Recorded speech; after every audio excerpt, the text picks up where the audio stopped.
ఏం చేయాలని చెప్పి ఆలోచిస్తున్న టైంలో గోపాల్ సెల్కి ఒక ఎస్ఎంఎస్ వస్తుంది. ఆ ఎస్ఎంఎస్ చూడంగానే గోపాల్ వెన్నులో వణుకు పుడుతుంది. ఆ ఎస్ఎంఎస్లో ఏముంటుందంటే, మీ కూతుర్ని కిడ్నాప్ చేశాము, అర్జెంటుగా 10 లక్షల నేపాల్ రూపీనివ్వండి.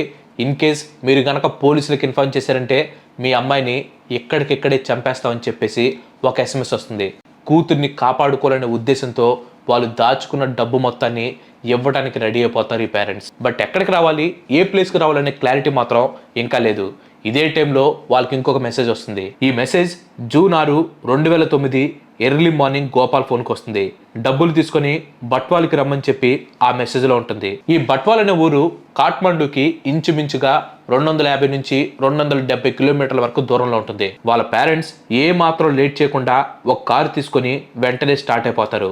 ఆ ప్లేస్కి రీచ్ అయిన తర్వాత కిడ్నాపర్స్కి మేము రీచ్ అయ్యమని చెప్పి ఎస్ఎంఎస్ పంపుతారు. కానీ కిడ్నాపర్స్ ఆ ప్లేస్